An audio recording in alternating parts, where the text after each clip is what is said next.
Bonjour à tous. Voilà, on va ouvrir la parole de Dieu ensemble. Avant de commencer, je voulais vous donner cette citation de Duke Ellington. Duke Ellington a dit un jour, j'ai eu 3 éducations. La rue, l'école et la Bible. C'est finalement la Bible qui compte le plus. C'est l'unique livre que nous devrions posséder. La parole de Dieu. Alors, je voulais surtout conclure cette semaine sur ce qu'on a vu avec Move, où il est parlé dans les vidéos de génération en génération. On a pu prier à partir du lundi pour les tout petits, ensuite pour les plus grands, ensuite pour les ados, ensuite pour la famille. Et donc, je voulais conclure ensemble sur cette semaine de prière pour la jeunesse, avec un message simple, bien sûr, mais qui fait partie de notre vision aussi du phare. C'est notre vision, pour ceux qui ne la connaissent pas, je le répète, vous allez répéter avec moi en même temps, tiens, le phare, il y a 5 lettres, donc la première lettre c'est P. P, oui, ça veut dire quoi du coup? Prière, exactement. Le P de phare, donc le H, hospitalité, effectivement. Le A, d'amour. Le R, de responsabilité, et c'est ce que nous allons voir aujourd'hui. Et le E, évangile. Voilà, ça c'est notre vision. Le phare. Et donc aujourd'hui, je voulais m'arrêter sur le R du mot phare, la responsabilité. La responsabilité, donc on va voir ensemble dans la Bible 2 sortes d'éducation. Et c'est pour ça que je vous parle de responsabilité, parce qu'en tant que chrétien, et certains ici en tant que parents, vous avez la responsabilité d'enseigner vos enfants dans la foi, de les amener à Christ, pour que plus tard ils puissent marcher avec Dieu. Cette responsabilité, voilà, à chaque parent de faire attention à cela, de prendre compte qu'ils ont effectivement une responsabilité envers leurs enfants. Que ce soit des enfants, des ados ou des jeunes, même plus grands, nous avons cette responsabilité de les amener à Christ. Donc, premier exemple, qui finalement n'est pas vraiment un exemple, vous allez le voir ensemble, c'est les fils d'Élie. Alors vous allez me dire Élie, oui, mais c'est pas le prophète Élie, on parle du sacrificateur Élie. Il était dans le premier tabernacle que Moïse a pu mettre, c'est dans 1 Samuel chapitre 2, on va lire à partir du verset 12. Il est parlé spécifiquement des fils d'Élie. 1 Samuel 2, verset 12, et on va lire jusqu'au verset 17. Les fils d'Élie étaient des vauriens qui ne connaissaient pas l'Éternel. Voici quelle était la manière d'agir de ces prêtres envers le peuple. Lorsque quelqu'un offrait un sacrifice, le serviteur du prêtre arrivait au moment où on faisait cuire la viande, tenant à la main une fourchette à 3 dents. Il piquait dans le récipient, dans le chaudron, dans la marmite ou dans le pot. Et tout ce que la fourchette ramenait, le prêtre le prenait pour lui. Voilà comment ils agissaient vis-à-vis de tous les Israélites qui venaient à Silo. Avant même qu'on ne fasse brûler la graisse, le serviteur du prêtre arrivait et disait à celui qui offrait le sacrifice, « Donne de la viande à rôtir pour le prêtre. Il n'acceptera pas de ta part aucune viande cuite. C'est de la viande crue qu'il veut. » Si l'homme lui disait, quand on aura brûlé la graisse, tu prendras ce qui te plaira, le serviteur répondait, non, donne-la maintenant, sinon je la prends de force. Ces jeunes gens se rendaient coupables d'un très grand péché devant l'Éternel, parce qu'ils traitaient avec mépris les offrandes faites à l'Éternel. Voilà ce que faisaient les fils d'Élie. Alors Élie était le sacrificateur à l'époque, et les fils ils faisaient partie donc de cette lignée d'Aaron qui était pour toujours des sacrificateurs devant l'Éternel et devaient servir donc dans le temple. Et donc naturellement, c'était à leur tour de servir. Mais on voit une chose, c'est que ces fils n'observaient pas les commandements de l'Éternel. Ils faisaient un peu ce qu'ils voulaient. Alors que le commandement de l'Éternel, si je vous lis, c'était dans Lévitique chapitre 3, versets 16 et 17, il était bien écrit, le sacrificateur brûlera cela sur l'autel, donc il parlait des viandes, toute la graisse et l'aliment d'un sacrifice consumé par le feu d'une agréable odeur à l'Éternel. C'est ici une loi perpétuelle pour vos descendants. Dans tous les lieux où vous habiterez, vous ne mangerez ni graisse, ni sang. Et en gros, ces fils n'observaient pas cette loi. Ils venaient, ils prenaient la viande crue et ils mangeaient la viande donc avec la graisse. Et alors que, normalement, c'était l'offrande à l'Éternel. Les personnes qui venaient apporter ça, c'était exprès pour faire griller finalement cette viande pour que la graisse coule et puis que ça donne une agréable odeur à l'Éternel. C'était l'offrande pour Dieu. Mais eux ne respectaient pas cette offrande. Ils venaient, ils prenaient la viande, prenaient leur part, sans prendre compte de l'Éternel. Et Dieu va leur reprocher ça. On va lire un peu plus loin, 1 Samuel chapitre 2, verset 22, il est écrit « Élie était très âgé lorsqu'il apprit comment ses fils agissaient vis-à-vis de tout Israël. Il apprit aussi qu'il couchait avec les femmes qui se rassemblaient à l'entrée de la tente de la rencontre. Il leur dit « Pourquoi faites-vous de telles choses ? En effet, tout le peuple me parle de vos mauvaises actions. » Là, le témoignage était très mauvais. Tout le peuple me parle de vos mauvaises actions.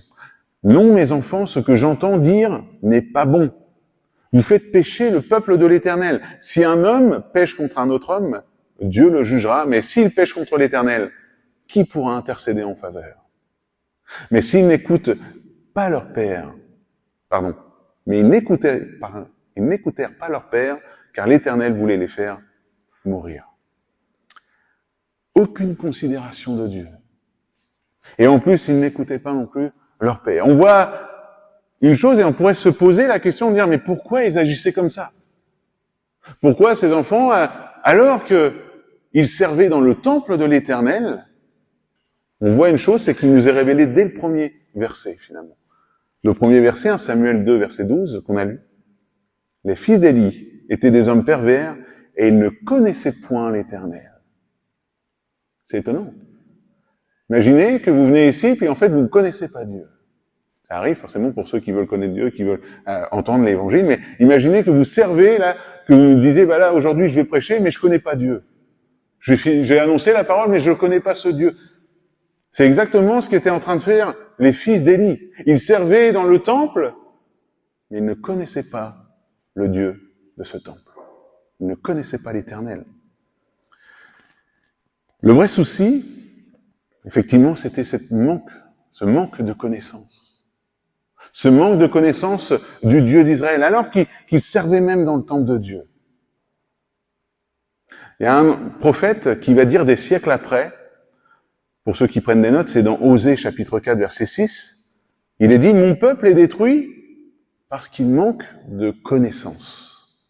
Puisque tu as rejeté la connaissance, je te rejetterai, tu ne pourras plus exercer la fonction de prêtre pour moi, de même que tu as oublié la loi de ton Dieu, j'oublierai tes enfants. » Osée 4, 6. Mon peuple est détruit par manque de connaissance. C'est pas de culture générale. On parle pas de culture générale. On parle de connaissance de l'Éternel, de connaissance de Dieu. Le peuple était détruit parce qu'ils avaient rejeté Dieu, qu'ils n'écoutaient plus Dieu. Pour cela, du coup, le peuple était terrassé. La terrible conséquence, du coup, pour les fils d'Élie. On voit un peu plus loin, on va lire ensemble aussi. Désolé, je vous fais bien lire aujourd'hui, mais 1 Samuel chapitre 2, verset 30, on voit cette conséquence que va subir, du coup, les fils d'Élie et Élie même. Il y a un homme de Dieu qui va venir voir Élie et va lui apporter la sentence de Dieu, finalement. 1 Samuel 2, 30. C'est pourquoi l'Éternel, le Dieu d'Israël, déclare « J'avais certes dit que ta famille et celle de ton ancêtre marcheraient devant moi pour toujours. Mais maintenant, l'Éternel le déclare, loin de moi cette intention. En effet, j'honorerai celui qui m'honore, mais ceux qui me méprisent seront méprisés. Voici que viennent les jours où je vais briser la force de celle de ta famille, de sorte qu'il n'y aura plus de vieillard chez toi. Tu verras un adversaire dans ma demeure, tandis qu'Israël sera comblé de bien par l'Éternel. Il n'y aura plus jamais de vieillard dans ta famille. Je laisserai subsister l'un de tes tiens près de mon autel, afin d'épuiser tes yeux et d'attrister ton âme, mais tous les membres de ta famille mourront dans la force de l'âge.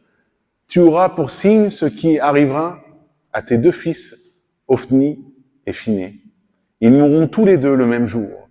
Je ferai surgir pour moi un prêtre fidèle qui agira selon mon cœur et selon mon désir. Je lui construirai une maison stable, et il marchera toujours devant celui que j'aurai désigné par onction. Amen. Terrible conséquence pour la famille d'Élie. Tout ça par manque de connaissance de l'Éternel. Et donc par la suite, on va pas le dire ensemble, mais je vous le raconte vite fait, c'est que Israël va avoir une bataille avec les Philistins à 98 ans, alors que Élie est devant le temple. Il était écrit que la lampe de l'Éternel était encore allumée. Un homme va venir de ce champ de bataille et va lui annoncer la mort de ses 2 fils, et en plus, ce qui va choquer encore plus Élie, la perte de l'Arche d'Alliance. Cette perte de l'Arche d'Alliance qui va le faire tomber de sa chaise et qui va lui briser la nuque. Élie mourra devant le temple comme ça. Voilà la conséquence juste du manque de connaissance de l'Éternel. Parce que ses fils ne connaissaient pas l'Éternel, ils ont attiré donc forcément la colère de Dieu. Et puisqu'ils méprisaient Dieu même, Dieu va les mépriser. Je voudrais voir un autre exemple qui est un peu plus joyeux, forcément, d'éducation. C'est le deuxième exemple, et c'est dans Genèse chapitre 5, à partir du verset 18. Il est parlé d'Hénoch. Donc on a vu, premier exemple, de 2 enfants qui servaient Dieu dans le temple, mais qui ne connaissaient pas l'Éternel et qui finalement ont méprisé l'Éternel, par manque de connaissance. Et là, on va voir un autre exemple, Hénoch. Donc Genèse chapitre 18, jusqu'au verset 18 et 24. À l'âge de 162 ans, Jéred eut pour fils Hénoch. Jéred vécut 800 ans après la naissance d'Hénoch, et il eut des fils et des filles. Jéred vécut en tout 962 ans, puis il mourut. C'est déjà un bel âge. Hein. À l'âge de 65 ans, Hénoch eut pour fils Méthusélah. Hénoch marcha avec Dieu 300 ans. Après la naissance de Méthusélah, il eut des fils et des filles. Hénoch vécut en tout 365 ans. Hénoch marcha avec Dieu, puis il ne fut plus là parce que Dieu l'avait pris. Voilà, c'est l'histoire d'Hénoch. L'histoire d'Hénoch, c'est quelqu'un qui a marché avec Dieu, puis d'un coup, Dieu a décidé de le prendre avec lui pour l'éternité. Elle est courte, cette histoire, mais il est parlé d'Hénoch un peu plus loin, et nous donne forcément le secret de cela. C'est dans Hébreux chapitre 11, vous connaissez certainement ce chapitre, c'est les héros de la foi. Hébreux chapitre 11, versets 5 et 6, voilà, on retrouve un peu le prénom d'Hénoch. C'est à cause de sa foi qu'Hénoch a été enlevé pour échapper à la mort. Et on ne l'a plus retrouvé parce que Dieu l'avait enlevé. Avant d'être enlevé, il avait en effet reçu le témoignage qu'il était agréable à Dieu. Or, sans la foi, il est impossible d'être agréable à Dieu, car il faut que celui qui s'approche de lui croit que Dieu existe et qu'il récompense ceux qui le cherchent. Amen. Donc on voit d'un côté 2 enfants qui ne connaissent pas Dieu et qui méprisent l'Éternel et qui vont subir la condamnation un peu. Et de l'autre côté, on voit Hénoch qui, lui, va marcher avec Dieu. Savez-vous ce que veut dire Hénoch? Petit interro comme ça. Vous savez pas ce que ça veut dire Hénoch? J'ai été voir ce matin aussi, je ne savais pas. J'ai été voir ce matin et en fait, Hénoch veut dire dédié et instruit. Hénoch veut dire littéralement dédié et instruit. Alors oui, ce matin, je voudrais parler à l'église de Fécamp. J'ai le désir, moi personnellement, et je ne sais pas pour vous, dites-moi amen si c'est vrai, mais j'ai le désir de voir des Hénoch se lever dans l'église de Fécamp. Des Hénoch, qui veut dire des personnes qui sont instruits dans la connaissance de Christ, instruits à marcher avec Dieu. À marcher avec Dieu. J'ai entendu qu'un amen, 2 amen, allez. C'est dommage pour vos enfants, hein. Mais j'ai le désir, effectivement, de voir dans l'église de Fécamp des Hénoch se lever, des Hénoch spirituels se lever et de dire, voilà, ces enfants marchent avec Dieu. Ces jeunes marchent avec Dieu. On ne veut pas voir des Finés, ou des Ophni. On veut voir des Hénoch. Mais pour cela, je reviens à nous. Nous avons cette responsabilité de transmettre notre foi.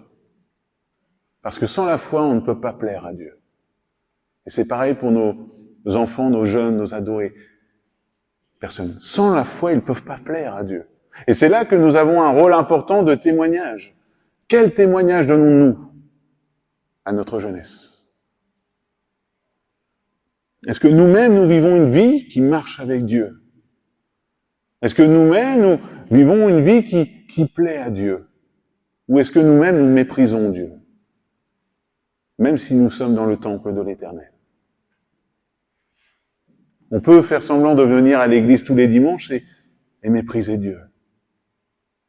En disant, voilà, Seigneur, tu m'as parlé, c'est bien gentil, mais si on n'obéit pas à Dieu, elle ne sert à rien. Vous pouvez rester couché le dimanche matin. C'est juste pour venir écouter et puis finalement dire, voilà, il a bien parlé, le frère, c'est bien gentil. Mais non, notre désir aujourd'hui, c'est si on vient à la rencontre de Dieu, on dit, Seigneur, voilà, parle à mon cœur, change-moi s'il y a des choses qui sont là. Viens travailler mon cœur, enlève-moi peut-être que ça soit une colère, que ça soit des choses qui ne plaisent pas à tes yeux, Seigneur. Mais que je puisse de plus en plus marcher par la foi pour plaire à tes yeux, Père. Alors, avec quelle optique tu es venu ce matin?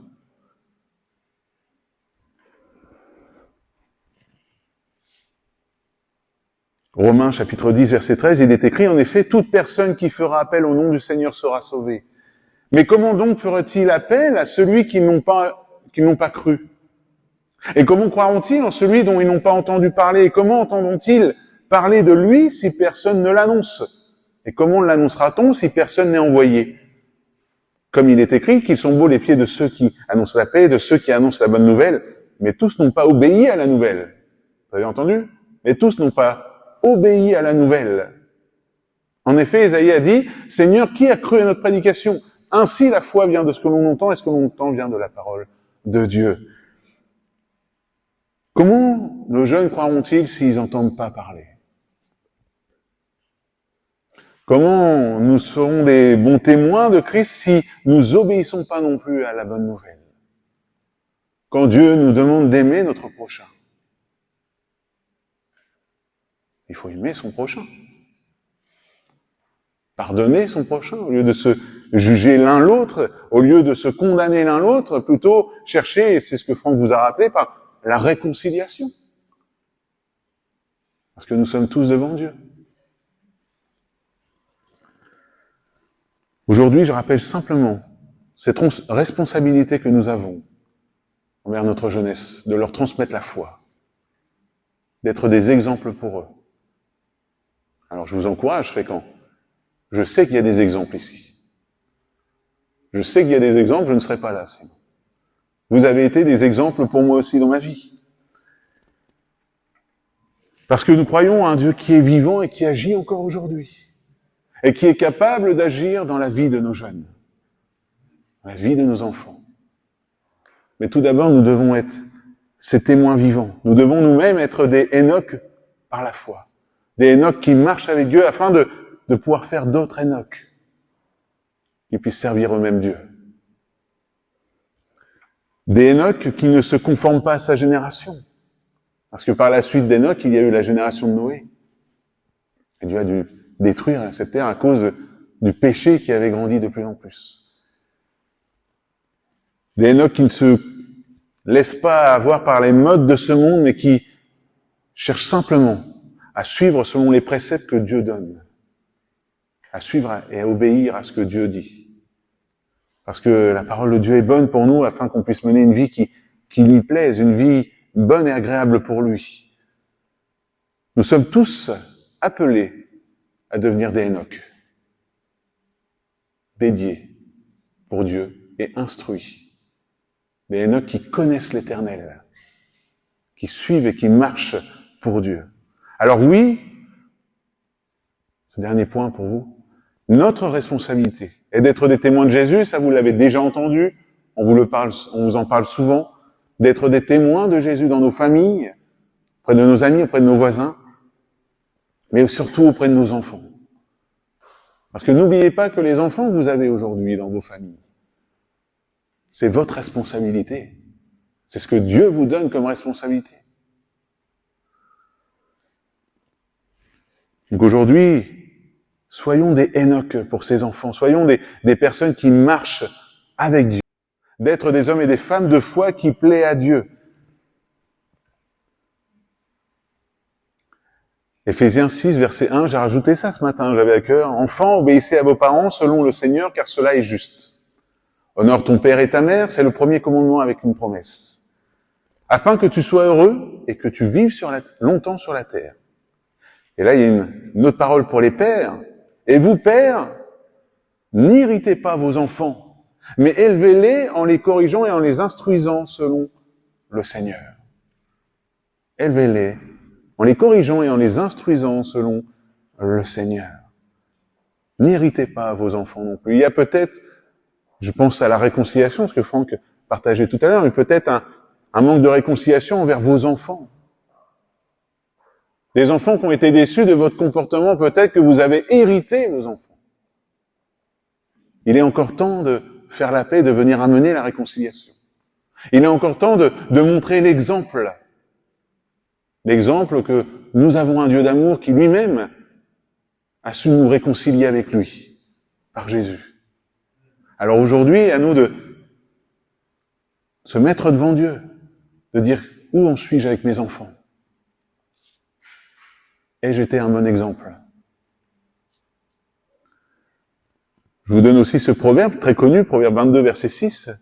Instruis l'enfant selon la voie qu'il doit suivre, et quand il sera vieux, il ne s'en détournera pas. Cette semaine, voilà, mardi, on a prié pour nos enfants qui ont connu la parole de Dieu. On a prié pour les enfants qui ont connu cette parole et qui a été semée en eux, et que maintenant que cette parole puisse grandir et porter du fruit. Alors, c'était pas hier, c'est avant-hier, alors qu'on était à l'enterrement de Alain Lancet, j'écoutais son fils parler.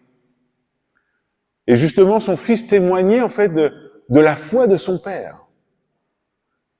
Il témoignait de l'exemple que son père a été pour lui, parce que son père marchait avec Dieu. Et je trouvais ça beau de pouvoir se dire, mais quelle trace nous allons laisser dans la vie des enfants? Quelle trace nous allons laisser dans la vie que ce soit nos enfants ou des jeunes de cette Église? Est-ce qu'on va laisser une trace comme Enoch? Enoch a marché devant l'Éternel et il a été pris parce qu'il plaisait tellement à l'Éternel que Dieu l'a pris pour l'éternité? Ou est-ce que nous allons laisser une trace d'Ophni et Phiné qui méprisaient l'Éternel? Aujourd'hui, on se met simplement devant Dieu, de dire, Seigneur, voilà, cette responsabilité que tu nous as donnée en tant que parents. On veut la prendre au sérieux. On veut enseigner nos enfants, on veut les amener à toi, Jésus. Et ça passe par la prière. Alors, quand j'étais en train de prier, je repensais à ce témoignage que j'ai entendu un jour. Un homme qui a grandi sur les bancs de l'église, je pourrais plus vous dire son prénom, mais si un jour je retrouve le témoignage, je l'enverrai sur le WhatsApp, mais il a grandi sur les bancs de l'église, connaissait la Bible, mais plus tard, il s'est détourné. Il a voulu suivre sa voie. Il cherchait plus à connaître Dieu, il a vécu comme il voulait. Un jour, d'un seul coup, alors qu'il était en train de faire son hobby, il va avoir une crise cardiaque. Il va tomber raide par terre. Et à cet instant-là, il se souvient plus de quoi que ce soit, il se souvient juste d'une chose. C'est qu'il entendait donc un fond des ambulances qui commençaient à le prendre, à essayer de faire des réanimations cardiaques et tout ça, et d'un seul coup, il va avoir cette vision de sa mère en train de prier pour lui. Et à ce moment donné-là, il va juste crier, en fait, dans cette vision qu'il a, il va crier à sa mère, il va dire, mais continue de prier pour moi, alors que sa mère persévérait à crier pour lui, tout d'un coup, il va revenir à la vie. Et il va se mettre à crier à Jésus. Je vous rappelle l'importance de prier pour vos enfants, afin de les gagner, afin de les amener à Christ, afin que Christ, au moment opportun, puisse toucher leur cœur et les amener. Aujourd'hui, cet homme témoigne de cette expérience. Il témoigne, c'est un Brésilien, si je me rappelle bien, il témoigne de cette expérience et il raconte que ça a été le point de départ de sa conversion, en vivant cela, juste à cause de la prière de sa mère. Alors, gloire à Dieu pour les mamans et les papas qui prient pour leurs enfants dans l'église de Fécamp. Continuez à persévérer parce que au moment opportun, Dieu fera grandir ce qui a été semé en eux. Ils se rappelleront de ses promesses. Et comme il est dit dans ce verset, Malachie, chapitre 3, verset 24, il ramènera le cœur des pères vers leurs enfants et le cœur des enfants vers leurs pères, de peur que je ne vienne frapper le pays de destruction. Dieu est capable de réconcilier. Dieu est capable de ramener les cœurs. Si aujourd'hui tu doutes de cela, je t'invite à persévérer, voilà, à te remettre en question, de dire, Seigneur, toi, tu es tout puissant. Tu es tout puissant, qu'importe la dureté du cœur de mon enfant, toi, Seigneur, au moment opportun, tu sauras toucher son cœur. Alors aujourd'hui, je vous invite simplement à continuer à persévérer dans la prière pour vos enfants, à persévérer, à lutter, à combattre le bon combat de la foi pour vos enfants, et à être, par la suite, aussi des témoins dans vos familles, des témoins pour vos enfants, des témoins de foi, des témoins qui montrent que vous marchez avec Dieu. Parfois, je sais que c'est pas facile de témoigner à nos enfants. Des fois, les enfants ne veulent pas entendre parler. Des fois, et quand c'est ça, y a rien à dire, il y a juste à prier. Il n'y a plus rien à dire. Juste de dire, Seigneur, c'est à toi de faire le travail. C'est à toi d'agir, parce que là, si je force, je ne vais faire que des blocages. La prière est efficace. Croyez-moi. Et vous verrez qu'au temps convenable, Dieu touchera leur cœur. On prie ensemble? Père éternel, merci pour cette pensée, merci pour ta parole qui nous rappelle, Seigneur, que voilà, tu es ce Père aimant, ce Père qui chaque jour a ce regard sur nous, et aujourd'hui nous voulons aussi être, voilà, comme je le disais, des Enoch qui marchent avec toi, Seigneur. Des Enoch qui soient de bons témoignages, qui soient des témoignages vivants pour les enfants, pour les ados, pour les jeunes, Père. Alors aujourd'hui, s'il y a des choses qui ne sont pas de bons témoignages, s'il y a des choses qui ne te plaisent pas dans nos vies, Père, viens mettre le doigt dessus pour qu'on puisse corriger ces choses. Parce que nous ne voulons pas juste se borner à lire ou à écouter ta parole. On veut vivre ta parole, Seigneur. On veut en porter les fruits. Parce que nous croyons que ta parole est bonne et agréable et parfaite. Alors Père, merci de bénir mes frères et sœurs, de venir par ton esprit, Seigneur, agir dans les cœurs, agir dans les âmes, agir dans le caractère, pour qu'on puisse être ces témoins vivants de toi, auprès des jeunes, auprès des enfants, auprès des familles, dans le nom puissant de Jésus. À toi seul la gloire, Jésus. Amen.